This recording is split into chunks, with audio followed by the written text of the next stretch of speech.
Et maintenant, notre invité ce soir, Éric Pecker, tête de liste Lutte ouvrière aux élections régionales Nord-Pas-de-Calais-Picardie. Éric Pecker, bonsoir. Alors, Bonsoir. merci d'être avec nous. Votre réaction tout d'abord à ce sondage. Est-ce que ça vous donne à réfléchir sur la stratégie de partir désunis à gauche au premier tour? Écoutez, ce n'est pas la désunion de la gauche qui fait progresser Marine Le Pen et le Front National. Ce qui fait progresser Marine Le Pen, c'est la politique anti-ouvrière de ce gouvernement. Ce sont les attaques patronales. C'est ce gouvernement qui poursuit cette politique anti-ouvrière de la droite. Donc vous restez quand même seul au premier tour, sans les autres à gauche. Écoutez, il faut combattre la progression de Marine Le Pen. Il faut combattre le Front National, parce que si le Front National arrive au pouvoir, il fera pire que ce qu'ont fait la droite et la gauche, et ce que fait aujourd'hui la gauche au gouvernement contre les travailleurs.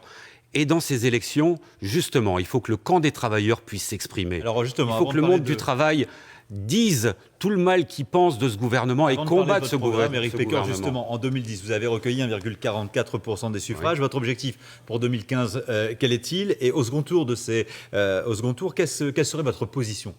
Écoutez, notre objectif dans ces élections, c'est de permettre à tous les travailleurs qui sont conscients qu'il va falloir lutter contre le chômage, qu'il va falloir lutter contre les attaques patronales, qu'il va falloir des grandes mobilisations collectives du monde du travail pour prendre sur les profits des patrons, pour non seulement interdire les licenciements, mais pour répartir le travail entre tous, augmenter les salaires et les retraites.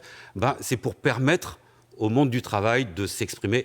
Et ça sera le vote le plus clair. Et ça sera une aide. Ça sera une aide pour les travailleurs que de voter pour notre liste. Alors, d'accord, on a compris. Les entreprises, vous n'en pensez pas de bien. À Lille, il y a quand même Aura Technologies. C'est le bilan, c'est accrédité au bilan de la gauche aussi, et des élus qui viennent se représenter. Ce que fait la gauche aujourd'hui, c'est qu'elle laisse la gauche au gouvernement, elle laisse le patronat continuer à licencier comme il le souhaite.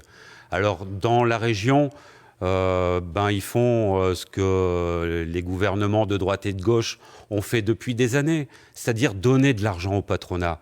Et ils ont donné des milliards et des milliards, mais ça n'a créé aucun emploi. Alors, la seule solution pour lutter contre le chômage, c'est d'abord interdire les licenciements. Xavier Bertrand dit on va remettre également effectivement les gens au travail. C'est un petit peu votre souci, de redonner du travail aux gens.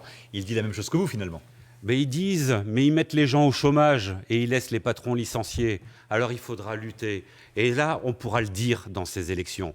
Et on pourra le dire de la façon la plus claire en votant pour la liste Lutte ouvrière. Une toute dernière question sur les migrants qui sont aussi un thème de la campagne. Quelle est votre position à vous? Écoutez, sur les migrants, moi ce que je remarque quand même, c'est que tous ceux qui disent qu'on ne peut pas accueillir toute la misère du monde, ce sont les mêmes aujourd'hui, qui font le chômage et qui laissent les patrons licenciés. Et ça, on n'est pas d'accord.